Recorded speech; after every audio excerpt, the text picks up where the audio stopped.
everyone. Thank you all for coming and welcome to the Library of Congress. Okay.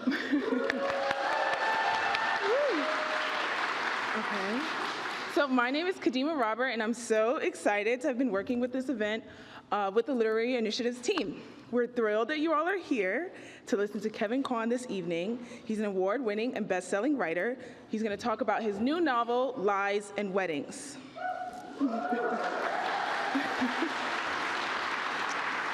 First, I want to let you all know that this year's National Book Festival takes place on August 24th at the Washington Convention Center, and we hope to see you all there.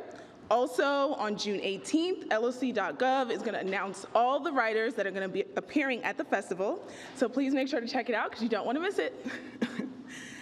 Tonight, Kevin will be in conversation with Library's Literary Director, Clay Smith. They'll talk for a bit and then open the floor for questions from all of you. So please make sure to use these mics when you're ready to ask your question, and also know that your participation gives us permission for future use of the recording. So after this event concludes, Kevin Kwan will sign books next door once you exit the auditorium to the left. And yeah, with that said, we're ready to begin. So please make sure to turn off your cell phones and all your electronic devices and enjoy the show. Thank you for joining us.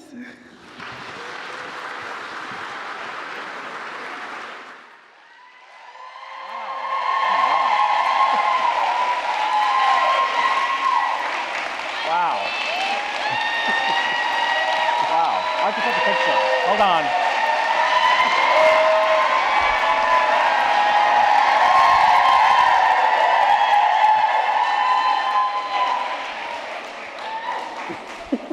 Sorry, got to do the Asian thing and take a picture. I assume that was for the jacket I'm wearing, because this is the closest I could get to something that someone in a Kevin Kwan novel would wear. Like, this is as good as it gets, so that's all you're getting. It's an impeccable jacket. Yes, thank you. Thank you. So welcome to the Library of Congress. You came a few years ago. We're glad you're back. And for this new novel, and as Kadima said, Kevin's going to be signing after this, so join us in the signing next door. There's something that happens pretty dramatically in the first opening pages of this novel. There may be some people who haven't read it yet. Tell us about that and sort of set the scene a little bit for the novel. So the very first dramatic thing that happens. Yeah. That's the one you. Yeah. you referenced. There's a few, but There's the first a few, one. Yeah. So I take the reader back to 1996 in Hong Kong. That's where the action begins. Yeah. And we're at this fabulous nightclub on top of the Peninsula Hotel in Hong Kong called Felix. Yeah. And a bunch of friends, old friends from Hong Kong are meeting. They're young, they're beautiful, they're Hong Kongers, they're, sort of kings of the world, basically. Yeah. And then an altercation happens, Right. which becomes very violent and very shocking. Yeah. I'm trying to say this without giving too many spoilers away. Well, but it's, Yeah. it's on the third page. It's on the third page, yes, yeah. Someone dies, Yeah. but that really gets the ball rolling. That's the Yeah. pinball that just starts. Well, it's that getting the ball rolling that I want to ask about, because it is so shocking, right, at the beginning of the novel, that it seems to me like the task for the writer, for you, is to keep that energy up for the rest of the novel. Because when you promise something that shocking at the beginning of the novel, you're setting a tone for the remainder, 300 pages or whatever it is. How was it for you keeping up that energy? I mean, that was the challenge of the whole writing process, right? How do you keep up the energy page by page, chapter by chapter? And for me, I try to end every chapter with a cliffhanger. So I sort of force you to want to read more and stay up later and later, reading more, because to me, that's the fun of it. Yeah. And where did you learn the cliffhanger technique from? I mean, I don't know. I don't know if I learned it from anyone. Danielle Steele, maybe?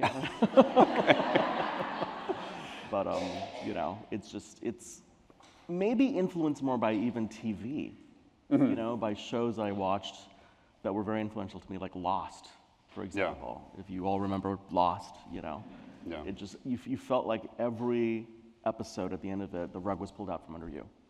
And that was the momentum I wanted to maintain for this book. Right.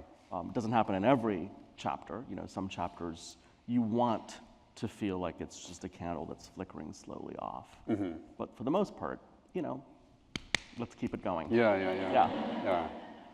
So this is a really fun novel, but I do want to ask, I mean, you started in Hong Kong right before the British let go of Hong Kong. And it became a Chinese territory. Were you thinking about that at all when you chose the year? It's 1996. Absolutely, yeah. I mean, everything, you know, is chosen with great intention.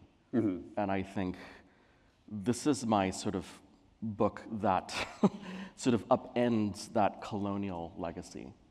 You've got one of the main characters is from Hong Kong. Yeah. And you see how she grapples with being a child of colonial Hong Kong. Yeah. And then we're looking at a book where I'm also subverting that Victorian novel. You know, this is very much an homage to Dr. Thorne by Anthony Trollope. So I'm taking that classic Victorian novel and just turning it onto its head and invading it with Asian characters, you know, and they actually literally go to England and marry into these great aristocratic families. Right. And therein lies the tension and the conflict and that collision of cultures that our characters have to grapple with throughout the book. But it seems like that was fun for you. I mean, I love the causing trouble. Yeah, and that tension has a nice, it's not a fraught energy. It's a really, it's really inviting tension, I think. So congrats on that. Thank you. I do want to ask though, I mean, so much of your work is about the ultra-rich, and we read a lot about wealth inequality, not just in this country, but in other countries. And yet, you have a ton of readers, and your readers seem to love getting into this world of the ultra-rich. Why is that? Do you think it's because that world is so inaccessible to so many people, or? I think they're better qualified to answer than I am. I think it's a grand literary tradition, right? I mean, for hundreds, if not thousands of years, we've been obsessed with reading about the rich and powerful. The Bible is full of stories about the rich and powerful, right? The Renaissance, the Prince, Machiavelli, Shakespeare. There's a grand tradition, Jane Austen, Trollope. You know, it all dealt with. And I think for the rest of us who aren't these characters, who aren't in that rarefied world, there's really a solace to it, right? To reading about the high and mighty and seeing them be all too human. Yeah. And seeing that money really truly does not buy them happiness. Right. Well, that's what I was trying to ask, is that we talk about wealth inequality, but when you read one of your novels, it does, I think, make the reader feel a little bit more invited into that world, and that just the thing you're saying, that the characters are not, they don't escape their own fates, you know, let's put it that way.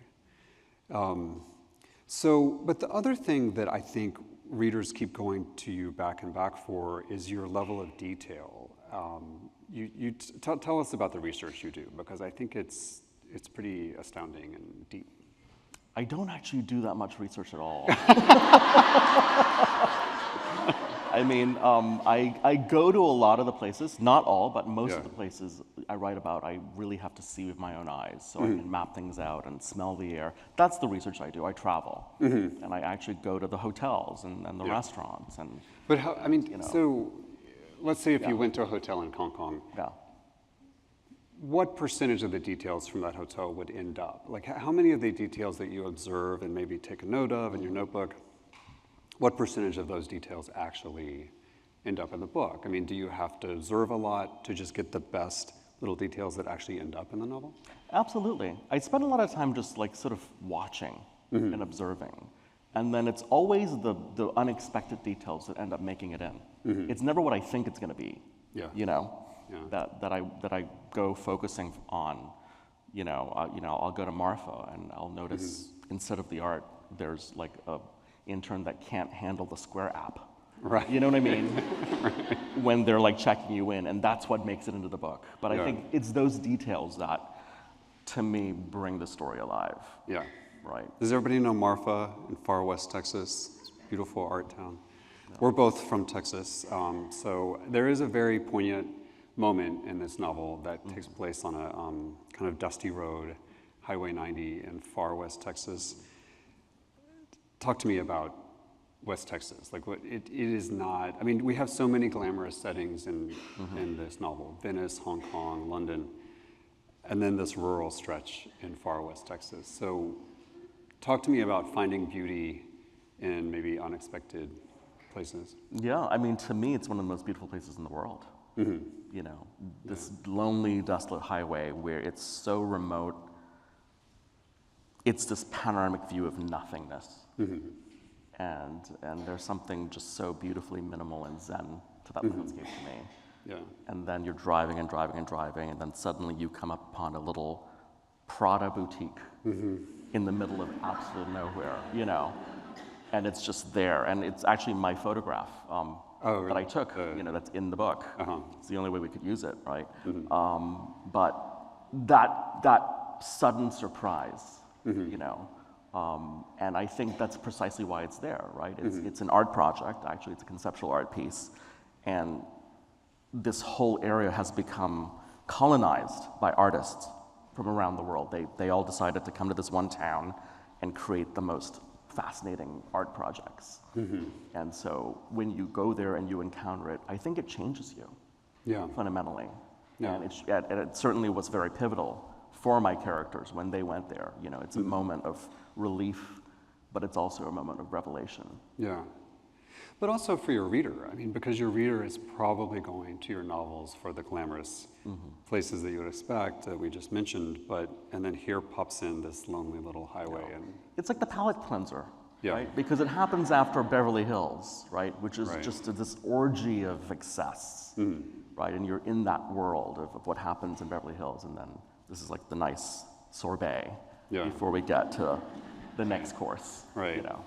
no one has ever described this highway in Texas that way, but thank you. Everything's about food to me, so. Well, actually, I noticed the Kirkus Review. I used to work there, and so I don't know if you read your reviews. Maybe you. That don't. one I did. I think she mentioned that there wasn't enough food in this one, and I must be on a diet, you know? Yeah, the reviewer assumed that he was on a diet because there's less food mentioned in this novel. Do you agree with that? Do you feel like there's less food? I didn't think so, but I guess there is less food. But, you know, these aren't Singaporeans, right? They don't eat 5 times a day. These are half British, half Chinese people. So they eat less, so, you know. So you moved from Singapore to Texas when I was 11. 11, Yeah. okay. And so tell us about that. I mean, was it really shocking, surprising? Did you? Well, I had been there, you know, several times, so I kind of knew what I was getting myself into, at least visually, you know, knowing that this is the world I have to deal with now. But it was more just the complete lifestyle change, you know, and I had to grow up really, really quickly, and I think that was the point. You know, my father really wanted to toughen me up. Oh, really? And really wanted me to learn how to do chores and mow the lawn and you know, learn how to just become independent. Yeah. And I think it worked. you know, probably more. Is that why he chose to move you all? Or? That was definitely part of it. Yeah. I mean, he grew up, he spent 10 formative years, his teens to his 20s, mid-20s, in Australia.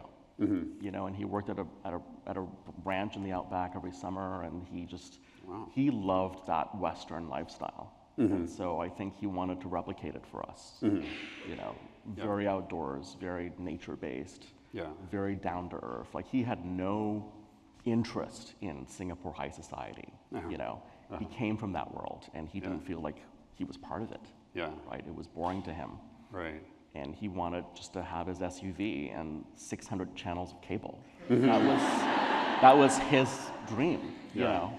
Welcome to Texas. Yeah, and watch La Femme Nikita, you know, on TV. Like, that was his favorite show. You know?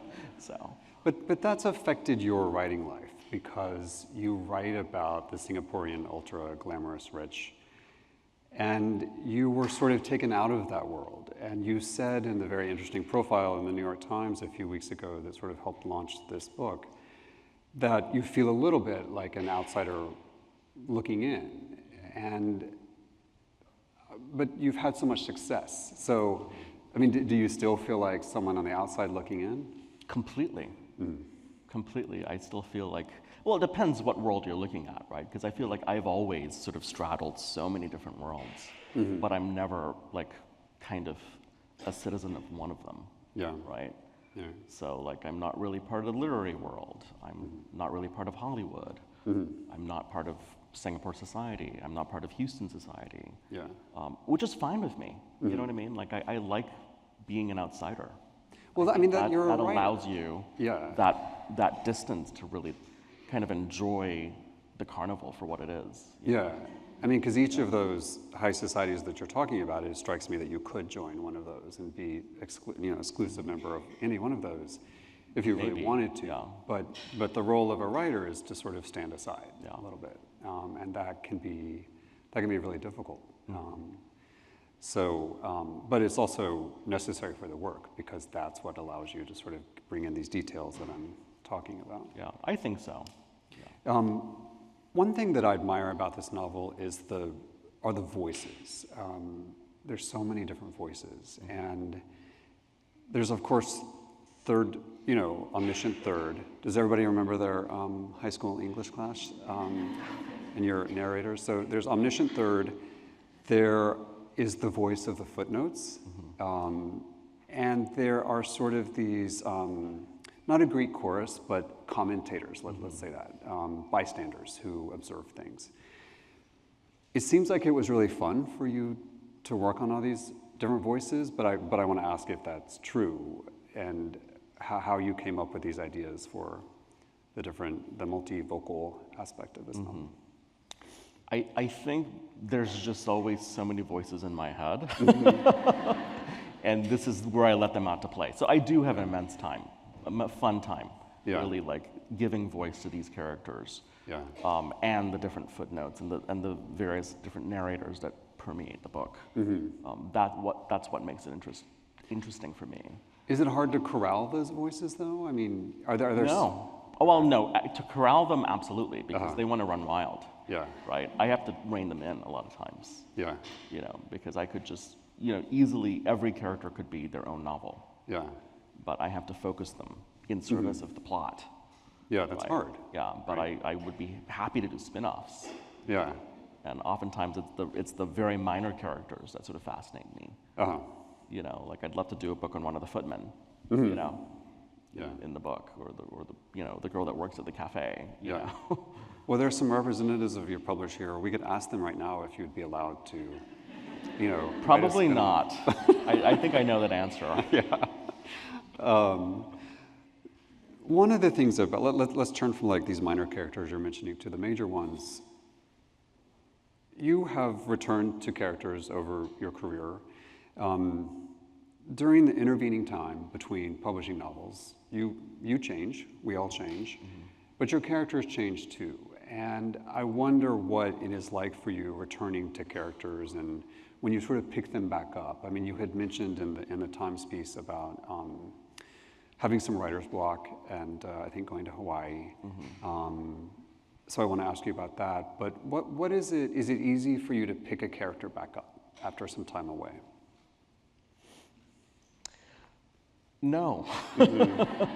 I mean, it's, for me, it's writing is the hardest process in the world, and that's why it takes me so long to write books. Yeah. Because finding my way into these characters, again, it's always a challenge, Do you ever have to reread the previous novels to get back into the vibe and then remember the characters? I don't, actually. Yeah. I don't, because I think I would be way too OCD and go, oh my God, I wrote this, and look at these mistakes. Yeah, so it's very hard for me to go back to read anything from the past. I just notice all the things I want to change. Yeah. I can no longer change.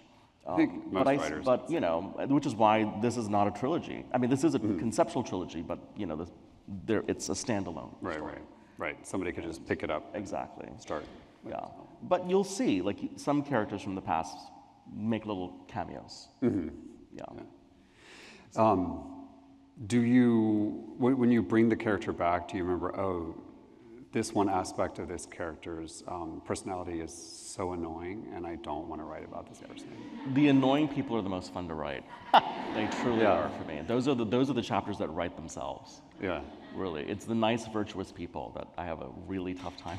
Yeah. I don't know what that says about me, but Yeah. it's So what happened in Hawaii that sort of brought that resolved the writer's block? yeah. I think it was actually what happened before Hawaii, and it's very obvious. It was the pandemic. It was the lockdown, right? And going to Hawaii was the first time I had left the continental United States in over 2 years, and I think it was the place where I finally allowed myself to feel normal again, right? And so that liberated me in a very, very just visceral way, and it also liberated the book to blossom, Yeah. right? And also I was able to say, this book can start anywhere. Let's start it right here. Let's start writing in Hawaii and write about Hawaii, which I never thought I would. Yeah. Like who wants to write about Hawaii? Right. But that's where it began and blossomed. And I was writing a chapter a day for a few weeks, which is, as as a fellow writer, is just almost impossible. Yeah. So I stayed, and I think it was just, it was the first time I felt free to really create again, Yeah. And I think also just being on an island in the middle of the Pacific, right, and just going into how, everything slows down in Hawaii. Well, it must have been nice to write about Hawaii because I think for so many of us, it looms large in the imagination in a very particular way. But you, as a writer, can sort of destroy that and show its complexity in a different way that your reader may not be aware of. So that probably was fun for you, I'm guessing. It was. It was fun to find different entry points. Yeah. And to see where it would take my story. So when writing is working for you and you're not feeling blocked, what is the process? Do you get up at a certain time or? Yeah, I'm pretty disciplined about it. So I start writing around 8:30 in the morning, and I write till about 1. And then I take a break for lunch and answering emails and the business of life, Yeah. And then I go back to writing again around 4. Yeah. And then I write from 4 to 8 or 9. So it's pretty all-consuming when I'm in a novel. Yeah. It's truly more than a full-time job. Yeah. And it just takes over my life until I'm done. And what about your relationship with your editor? I mean, Jenny Jackson, who is a novelist. Yeah. Not every writer gets an editor who is also a published novelist. So are you all sharing insights with one another? How is she helping your writing? It's evolved over the years, right? And I think with this novel, she was extremely hands-off to a point where it was a little irritating at times. Is this being recorded? I see cameras. Yes. It is. Yeah. I mean, she's a brilliant editor, right? I mean, truly a brilliant editor. And Cormac McCarthy is one of her authors, Dave Eggers is one of her authors, and then there's me, So I think I'm the comic relief in a way for her. And I remember, I would turn things in sections. So first third of the book, second third. And I remember turning in the first third. And, I'm always hungry for her comments. How is this working? What's wrong with it? What should I change? And her only comment was, keep writing. And I'm like, okay, that's not helpful, at all. So I kept writing, and then I turned into the second third. And once again, she's like, keep going. And she really did the least tinkering on this novel than my previous books. Yeah. Because it would have been really bad if she said keep going and you turned in the final third and she said start over. Yeah, exactly. And that's always the nightmare, right? Yeah. It's always the thought that's, if there's nothing wrong with it, I'm even more suspicious, right?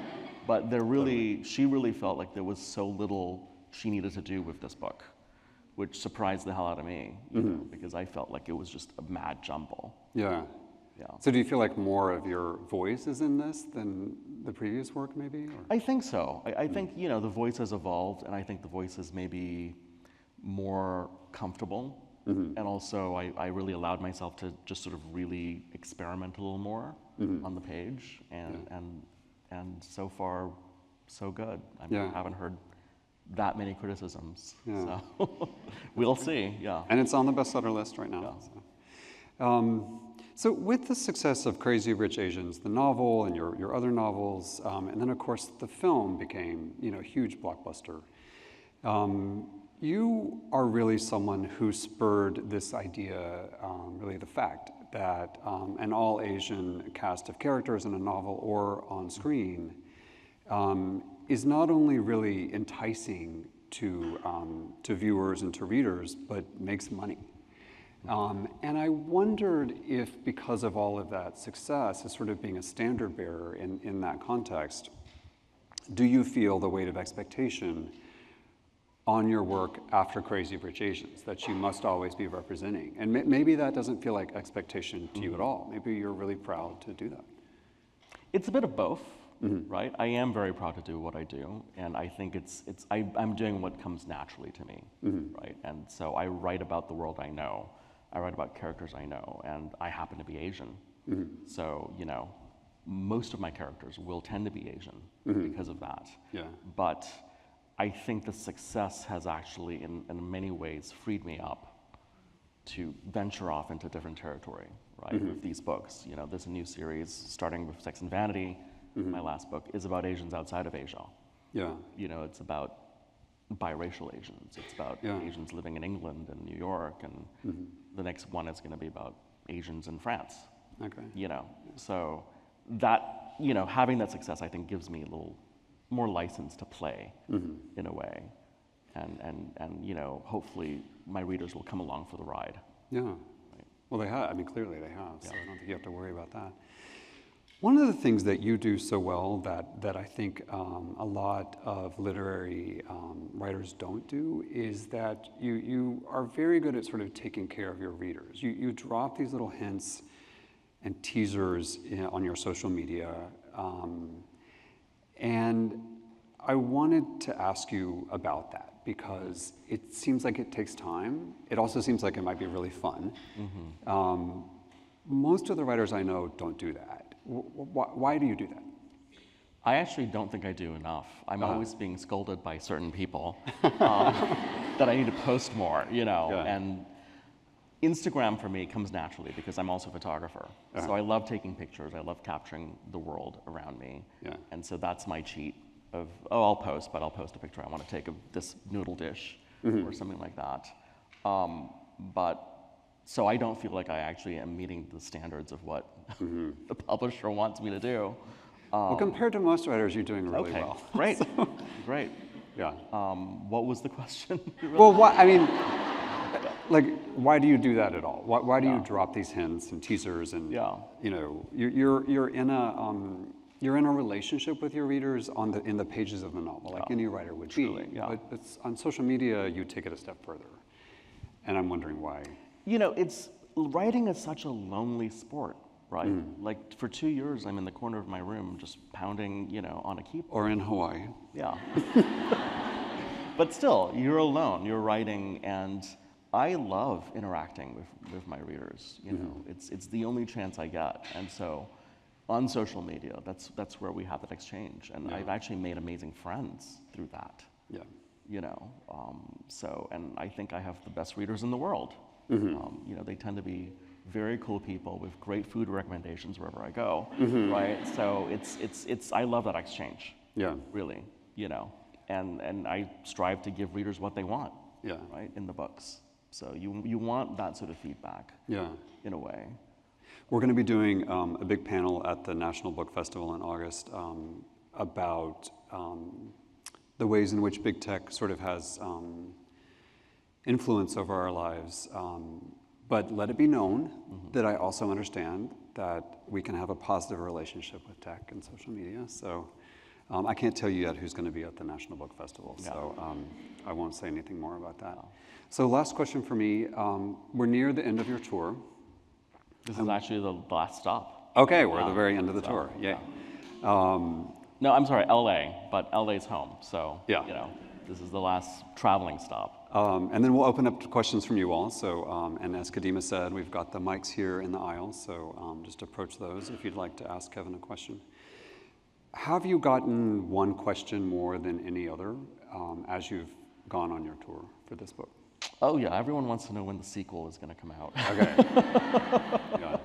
And I don't have an answer to that because I don't work for Warner Brothers. But I do know we are working away very diligently trying to make that happen. Yeah.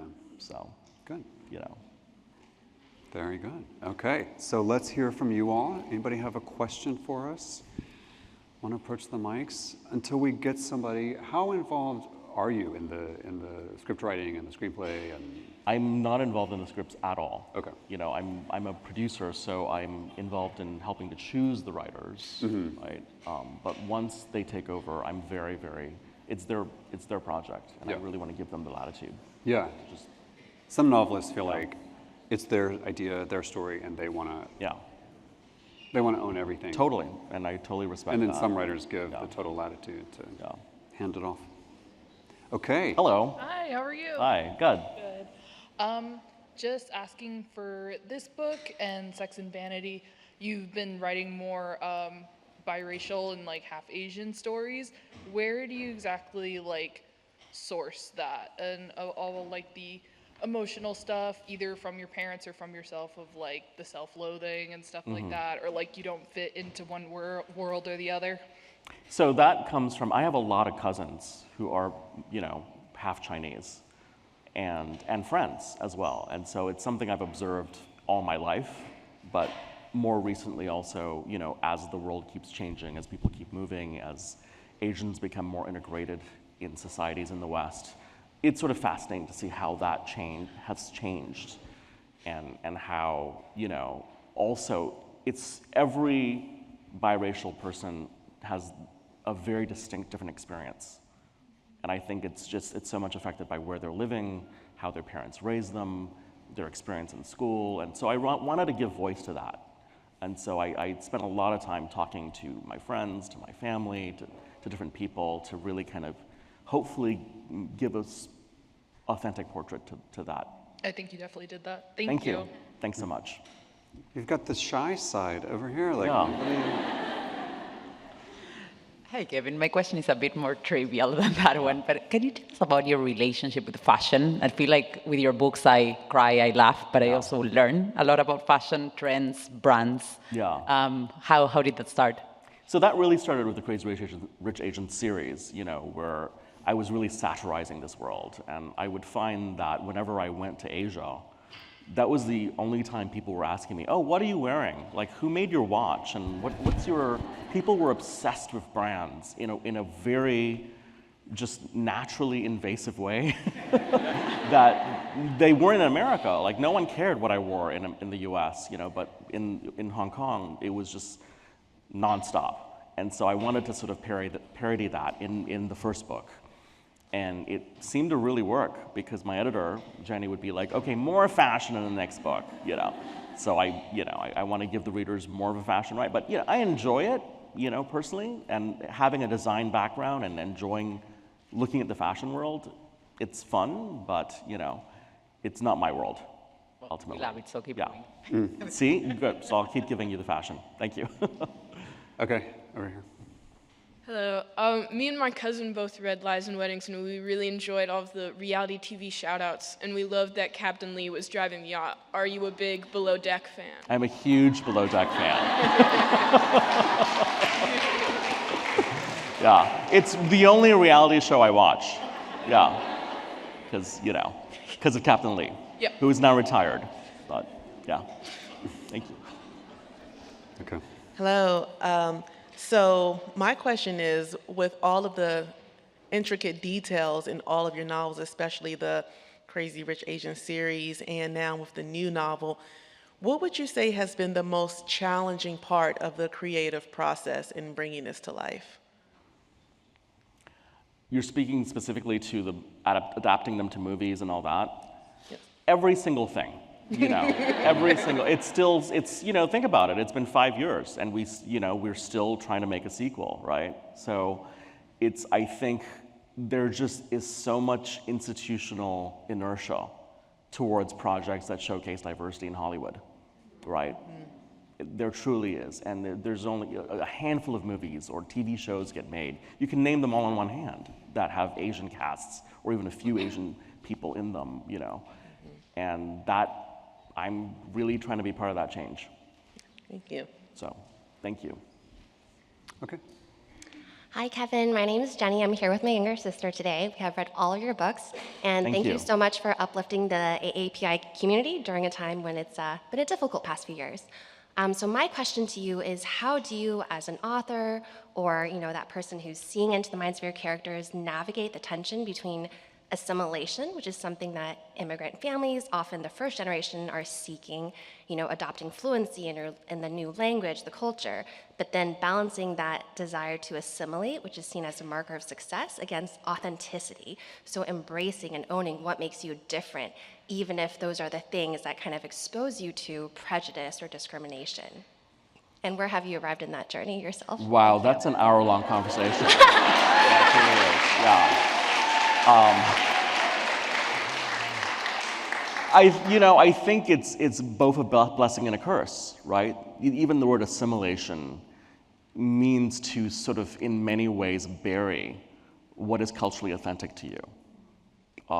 And yet it's a necessary evil of fitting into a society. And I think it's something we've all had to grapple with as Americans in this great American experiment, right? And you see it now, I see it through the lens of a Chinese family, but, coming to Washington, D.C. and flying over it and just seeing it, and I just think of all the waves of Irish immigrants and, Swedish immigrants and, African Americans, and it's the essential issue, I think, of how we all become American, and yet how we can transform that experience and celebrate all our various cultural blessings. Thank you. So, not sure I answered that, but like I said, if we had an hour, we could get into it. Yeah. Hello. Thank you so much. I grew up in Singapore and Hong Kong, and they're both politically interesting places, as you alluded to. And I'm wondering, especially vis-a-vis Singapore, what is your relationship like with the country on a personal level? I mean, given the fact that are you able to return at the present moment? I haven't been back since I was 11. So my relationship with Singapore is really just love and memories. Really, I remember it fondly as a place so distant in my past at this point, and I treasure those experiences, and they are what actually allowed me to create at least my first trilogy of books. So I really cherish and appreciate what that did for me. But, the last 4 decades of my life, almost all my life has been in the US, right? So for me, home is Texas. Thank you. Hi, Kevin. Yeah, Thanks hi. so much for your talk. Yeah. We've so enjoyed it.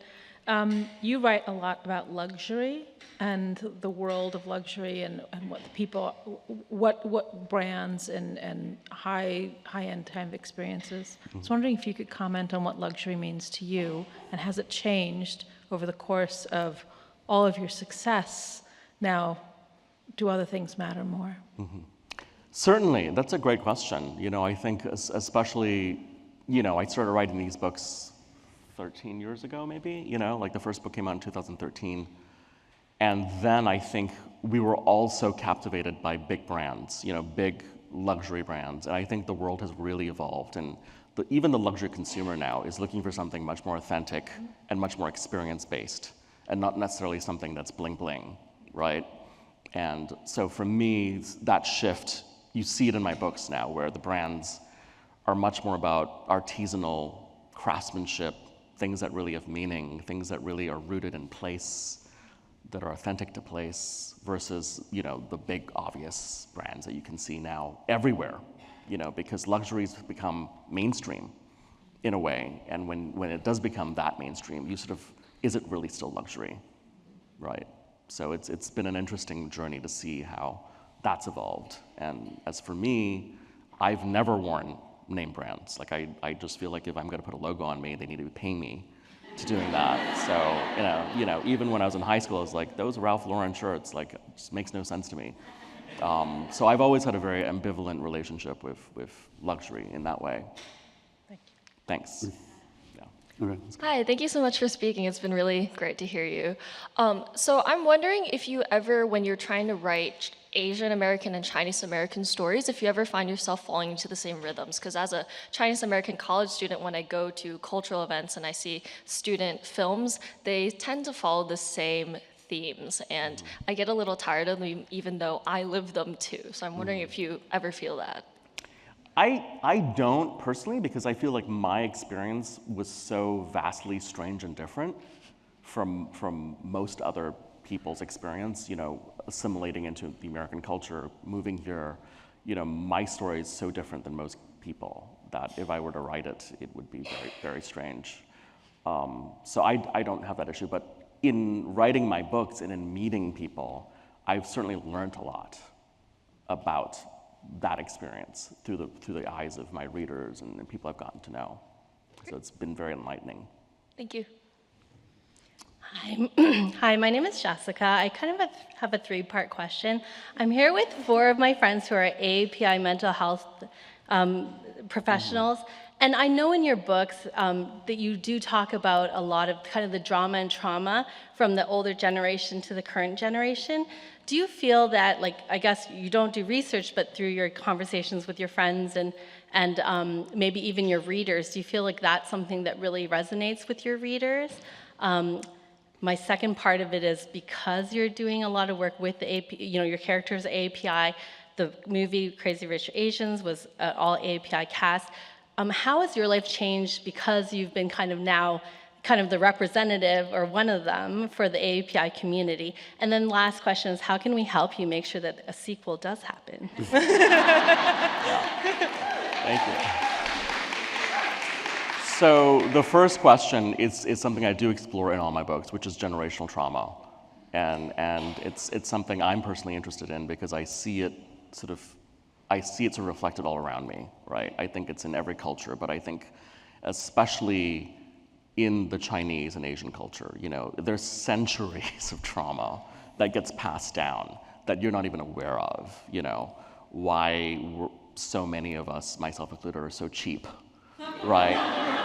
I don't know where that comes from, right? But then as I really dig into it, I realize where it comes from, right? It comes from famine 3 generations ago, right? It comes from your family losing everything 2 generations ago. So even though it's not your lived experience, it permeates your DNA, I feel so. And hopefully in my books you see that, right, in these characters, even with the villains, Arabella, who is my new Eleanor in this book, right? She's quite the mother. But hopefully you get a sense that she has trauma she doesn't even understand, right? That's so deeply embedded. So that's fascinating to me. Number 2, I have forgotten what that question is. Sorry. Just because of your success with the AAPI community and representation, has your life changed because you're kind of now a representative? It has, in the sense that I feel so unqualified to be representative when people say that, because I'm just trying to muddle through my life. I think it's an awesome responsibility, and I'm very afraid of it.